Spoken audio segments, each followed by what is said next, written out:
So we've just arrived in the Casco Antiguo de Estepona, which is the old town of Estepona, and we're standing outside this beautiful building which is the home and the studio of Alejandro Gimenez, the architect with whom I'm going to be speaking today.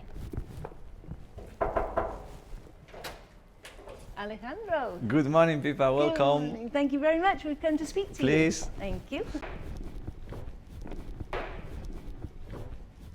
So, good morning. I'm very, very happy to be sitting here in April 2022 with a wonderful architect called Alejandro Gimenez, who's been very kind to invite me into the studio in which we're sitting, which, as we speak to Alejandro, will become clear actually how special this building is.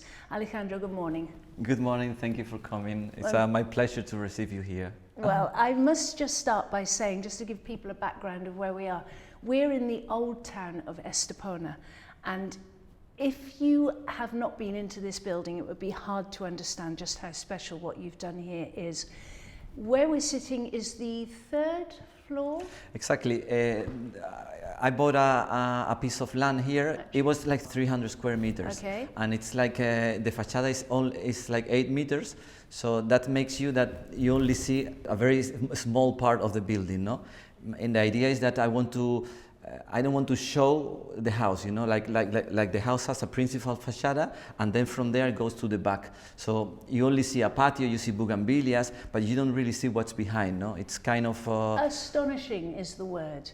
Astonishing is as we came in, you welcomed us and we walked through, and my head was 360 degrees turning, like The Exorcist, just taking in everything that I was seeing, because the way that you have designed a space with different levels, with light, with what you call sky frames, is beyond beautiful, and the feeling it creates is remarkable. And that's why I wanted to speak with you today, because I'm just delighted and fascinated to see somebody here in Estepona, in the Costa del Sol, who really is working in a way that brings the best of what Andalusia has.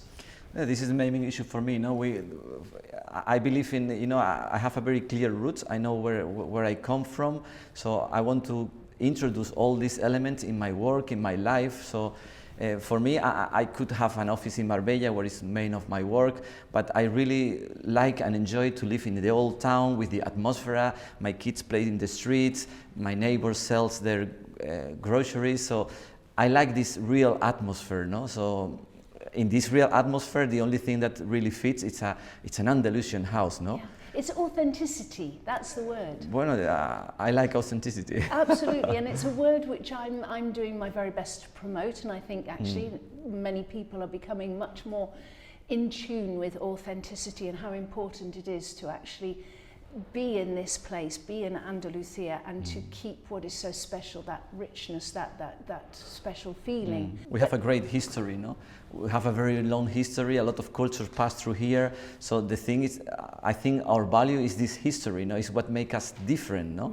Because, I don't want to, when I come to Andalusia, as I explained you, is that I want to see the values of the land that is here, no? The colors of here, the elements that build the house, no, everything, no, it's very important to use what is here, no. Yeah. So people also understand. I like that when I make my house, for me it's very important that my neighbors with 80 years old, they say, "Oh, I love your house," no, because that means to me that it's integrate, because they have been living here 80 years. I come with a new house and they like it. So it's kind of, they identify that it's part of their culture, no? That was my goal. I think that's really important in this particular market. We know that the property market in the Costa del Sol is in fact in Iberia as a whole, is very strong at the moment, from Portugal to the Balearics and Spain mainland.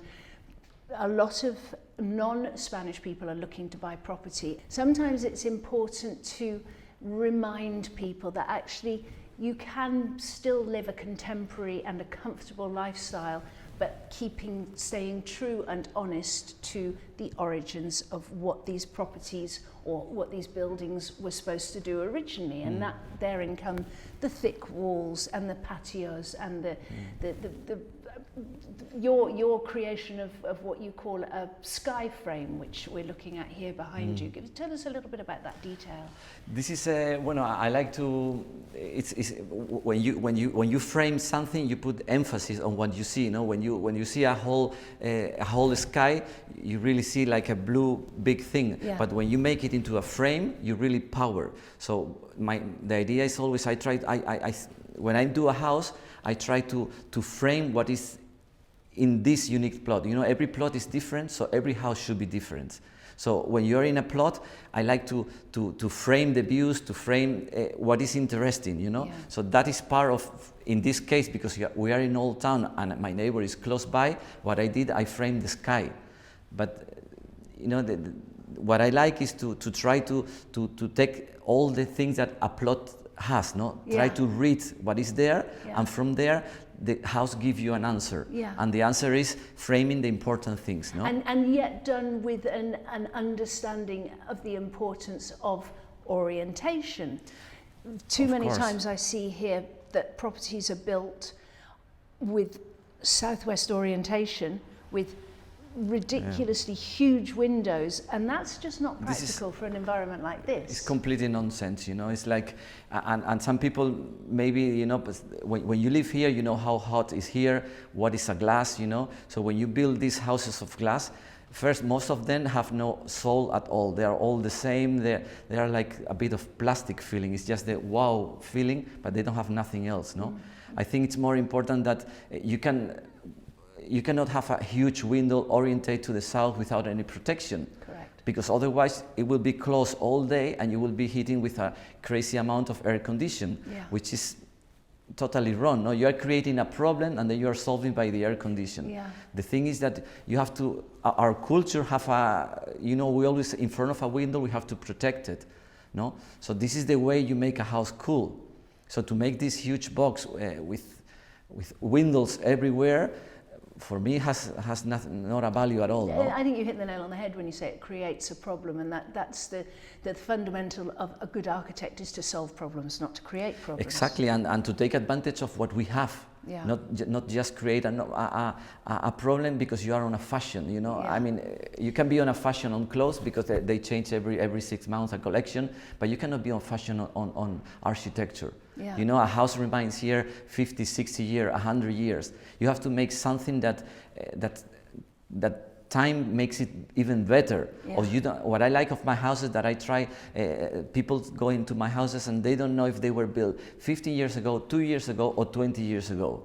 This is my goal, no? To try to do a house that go over time, no? Timeless. No? You've referred to a house as being, or an architectural project even, I suppose, not necessarily just a house, but a building within which people are going to be moving, as a film set within which the people who are using that space are the actors. Exactly. Here we have Christian, technical architect. He's currently an actor in this particular film set. Christian, Yeah. say hello. Hello. Hello. Working hard there in the background. I thought that was beautiful because it really brings to life the importance of the space within. Exactly. What I like is that you have to discover things. A house needs a mystery. You cannot arrive to a house and you step in and you see everything. It's about seduction. No? It's a movie because you see the way it begins. I show you something at the beginning, then I turn you, then I show you another patio, then you turn, you see another thing. You know, things need to be done by a step. No, when you see a naked body, it has no interest. No, Yeah. the seduction is about it's about what you see, what you think, and what you dream. No. Yes. So I like to play with that, and the surprise is fundamental. Yeah. You know, when something that is boring has not long alive. No, you need to surprise. You need to, like when you come here, I saw your eyes. Oh my God! And this. Yeah. And you go to the next room, and this and this. I couldn't even ask for permission to walk through No. your house because I was drawn through and I just had to go. Sorry if I was being a bit cheeky, but it's just that's what it did. It seduced me. It's a pleasure. I In love a- to see that, no, because I feel that you're enjoying and you are passionate like me, and you want to see more. And what's next? And what's next? It just makes my pulse race. And you know, this is you talk about the colours, and it's really about colour and texture. I was seduced many years ago by Iberia, Portugal, Spain. We have this blue, we have these whitewashed walls, we have the most astonishing tropical or tropical looking plants, Mediterranean plants. We have the terracotta tiles, we have the rush, we have the wood, and all of these things are the elements with which you have found to create the film set that you found. Exactly, and being contemporary, because you know the way that you live now is completely different the way people lived 30 years ago. So you can be contemporary, but you can use this element to attach the house to where we are, no? And this makes things more rich, no? Yeah. You really locate the house in where you build, no? This is very important for me. And interestingly, you are actually a Malagueño. You were born in Malaga. Yes, I was born here. Although your father was from Madrid, as I understand. Yeah, he was from Madrid. It was him who planted this seed in you, just like my seed was planted by my grandmother. Your seed was planted by your father. Yes, he likes a lot fishing. So he was one of the first promoter in Costa del Sol, like 80 years ago. He came here and he says, if I like to live here with this weather, with this fishing, maybe more people will like it. So he bought a piece of land and he developed like a house every year. So it was like a romantic way of developer, no? But not as an architect. No, he was a developer. But the houses that he did, it was with tiles. It was with the original thing that he could find. First, because you don't think about to bring a stone from China or from South Africa. It's nonsense. Yeah. You know, the pollution. You know, so you take what you have here. So with these elements, you do your best. And I think it's very intelligent because we have to keep this planet, and in order to keep this planet, we better use things that are close by. Yeah. There's no point to bring things from so far away, no? Yeah. Nevertheless, you've also shown a very interesting way to establish a mezcla of cultures, that you can bring in other cultures. You're influenced clearly by the Arab influence, the Moor influence, obviously the influence of Andalusia itself, of just the environment itself. Interesting also Japanese, and at this point I'd like to ask you about your wife. Yes. Tell us a little bit about your wife. Well, my wife is Japanese. She came to Spain like 15 years ago. She was a flamenco singer, and like, you know, I like Andalusia. I like Andalusian culture. I like Andalusian food. So I like flamenco, of course, no. So we were. How did a Japanese girl be involved in singing flamenco? Bueno, I have my history. I think, you know, like the Japanese culture is very close into themselves, no? Yeah. So for me, I think it's a way that they express themselves, no? And flamenco is about complaining, about shouting, but in a beautiful way, no? Yeah. So it's I think that is what Japanese people are attracted by flamenco, probably. And I love the synchronicity of this, because at this point I can use this wonderful word, which is duende, which anybody who knows Spanish or Andalusian, especially the Spanish culture, will understand this word duende, which is a word of a sort of a magical being, which traditionally most of us understand as extranjeros, being that state of frenzy almost that a flamenco singer will find when they're in that rapture of what they're singing. But this duende could be anywhere, you know. Like for me, the duende is also a mystery, because the duende don't come every time a singer goes, even if the same singer, no. For a house, it's the same. When you have a duende, you have a soul, you have something special, no. I like when my client says, Alejandro, I don't want to go back to Belgium, I don't want to go back to Holland. You know, it's because there is something that I like to call it duende, or you know, something that is not so clear to explain why you feel good there and why you don't want to move from that place. In English, there is no word to use for duende. It's something that I've found hard to translate to people. But it's a magical, spiritual, slightly not necessarily very easy and straightforward. It can be a bit intimidating. It's a little bit, it's mysterious. It's something that comes from your soul also, no? It comes very deep, and it doesn't come every day, it doesn't come when you want. So that is the nice thing about it, no? It's something that you cannot control. You have to create the atmosphere to try to rise this duende, no? Yeah. Finally, in a singer, you need to create this feeling, so she feels good and give you his soul. But the same for architecture, no? You have to create this atmosphere, and it's part of the soul of the architects, of the people who were involved on building. So, and when you put this love and care into things, then you feel it. They come out. It's like the same when you cook or. But duende is something for most of us to experience, but not many of us are able to create it. If we think of flamenco singers like El Camarón de la Isla, you can't put into words why that skinny little guy from Cadiz had makes magic. This power, which even me, an English Giri woman, just... Even my wife, who's Japanese, from an opposite culture, no, that has nothing to do with that. They get this emotion from that. And that's also translatable into the architecture, and certainly when I walked through this building, I felt it then. I felt that feeling. Your pulse races, and you start to be a little bit intimidated, because it is just something which you're not going to see every day, and that's certainly what you've achieved here. Tell me a little bit more about the projects that you're doing in other parts of the Costa del Sol and in Iberia as well. Yeah, we're now doing also. Main of my job is from Sotogrande to Marbella, especially Marbella area. Now we're beginning a project in Ibiza, and we are all related to the Mediterranean area, because what we do is very clear. No, when you see our job, you see different houses for different plots, but I think most of them has the same way of speaking, no? So when a client comes to us, we have a very clear profile of what we do, no? And this is what we can do. When you tell me you ask me for a box, I'm not the architect, and I don't do what I don't believe, I have to believe to put all my soul and my work into that, no? So this is the way I understand architecture, no? And so you would actually, I think you would be the kind of architect who would rather say no to a client than carry out an instruction that you don't feel.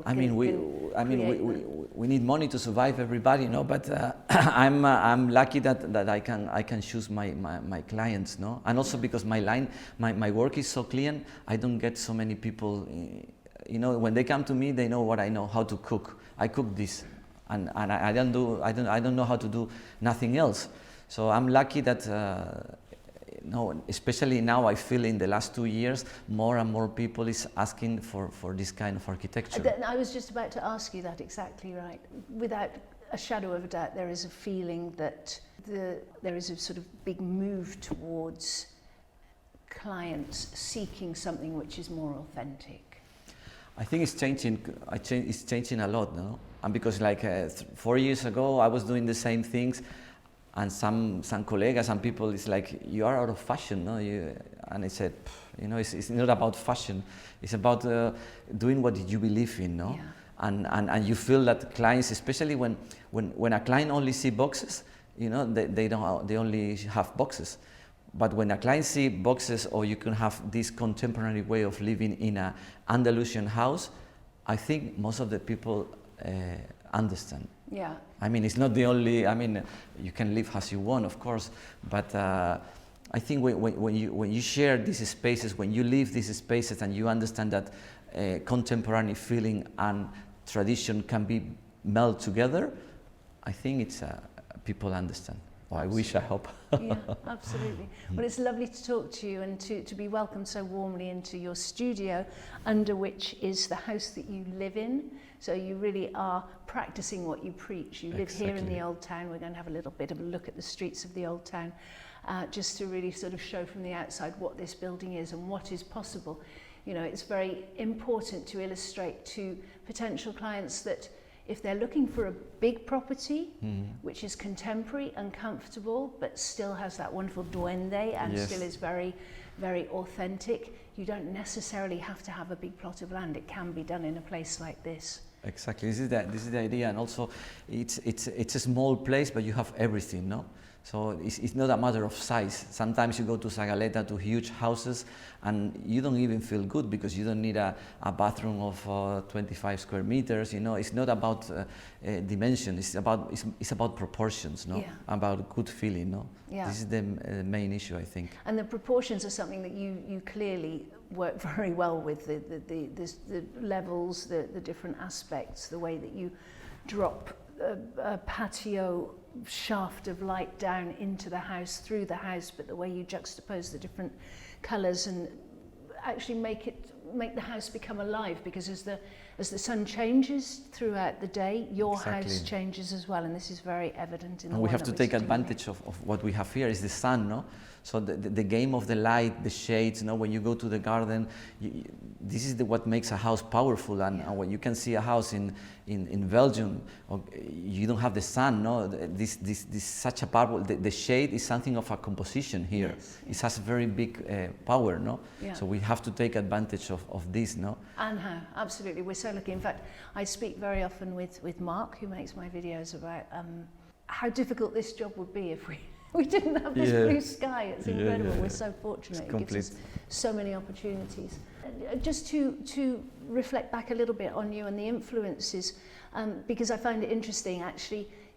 When I was fortunate enough to interview the wonderful Marcos Sainz, our mutual friend Marcos, yes. And I said to him, just out of interest, Marcos, because I told him I was doing a series of interviews with architects, and I said, out of interest, who do you think of all the architects that I could, who are working currently on this coast or on the mainland somewhere or on the islands, of all the architects, who do you think I should seek out? And he said, within a heartbeat, he said, Alejandro Gimenez. He said, go and speak to him. Thank you. He's the person who is really the most valuable in terms of keeping what we've been trying to do. I mean, how long has Marcos been working for? 60 years or something? A lot. And so he was highly for me, always he was a good example of his work. Also because his Mexican roots, and I really love the Luis Barragan, the Mexican architecture. So he have done great houses that I really admire. So that Mexican architecture is interesting, and Barragan that you mentioned there, with his use of, he has these large whitewashed walls, and yet a sudden quadrado of color, brillante, very bright. And also what I like of him is, like, you know, he's of course I didn't invent anything, you know, I'm just what I saw, no? My creation is what I see in my life, no? What I visit, no? And what I like of Luis Barragan is that he did a really contemporary architecture, but based it on Mexico, on the color of Mexico. The fruits has colors, you know, the clothes has colors. So he did just an interpretation of what is his culture, no? And which is what you do. Exactly. You've got the blue of the sky, the green of the plants, the terracotta, exactly. the and tiles, you can be complete contemporary. Yeah, absolutely. Well, it's more than thrilling to be able to sit and speak to you here in this place, and I can't tell you how excited I've felt about it, and certainly it hasn't disappointed at all. So thank you very much, Alejandro Gimenez. Thank you for coming, and it was my pleasure. And I think it's very important that people like you are trying to show people that all the things can be done, no? And because finally we have to create an identity of the cause, no?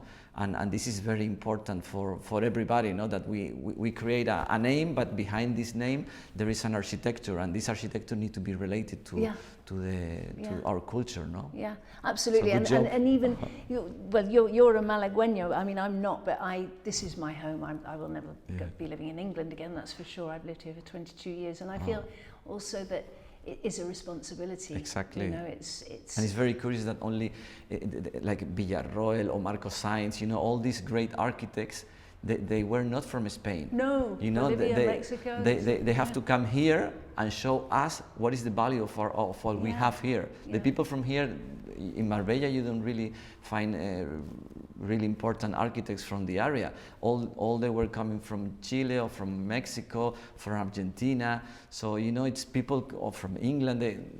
You know, it's good that we understand what we have, no? Yeah. Wonderful. But they show us where do we have to look. Thank you for doing that. Yeah, absolutely. Thank you so much, Alejandro. You're welcome. Absolute pleasure. My pleasure. So you're not actually just a Malagueño, you are an Esteponera. Exactly. No, Esteponero. Esteponero, yes, I'm a Esteponero. Born and bred in Estepona. Yes, I did. I grew up here, and I'm still here, but I travel a lot to see a lot of architecture. Yeah, but this is really your hometown. Yes, yes. I like to. That is because I want to live in the center, no? Because I want to enjoy where I grew up, no? I really, it's a pleasure for me to use the street like a place to communicate with people. Yeah. You know, as I told you, my kids play here, so. But these streets are phenomenally beautiful and really well kept. I mean, they're Yeah, so yeah. clean, and the flowers and so on. It's beautiful. Yeah, in recent years, the mayor has had a big part in actually promoting Estepona as somewhere which Oh, needs yes. to be cherished. Stepona really changed in the last 10 years. Have an amazing change, you know, especially in the old town. You know, now everybody wants to live here, and a lot of flowers. They really did a good job in the center. Yeah, I can see that. It's wonderful. It's a pleasure to live here. Welcome, Pipa. We wait you. Absolutely, thank you. I'm just eyeing up that house on that corner there. Actually, it's rather beautiful. It's not Yes. been touched. Yes, How yes. old is that house? This is from the 60s. It's yes. lovely. Uh-huh. That's got my name on it. Yeah, yeah. Let's Casa- go. Let's Casa go. Pipa. Let's Yeah. go for it. Yeah. So tell us, this is so typically. This is where I Andalus. buy. This is where I buy my groceries: nísperos, espárragos, y cebolletas. And also, she's selling flowers. Yes, today. she also sells flowers. So this is very typical Andalus, that these people here have a little. A little campito and they grow a lot of groceries. So when they have on all the extra, they put a small example in the door. So when you pass by, you say, I want to buy this and this and this.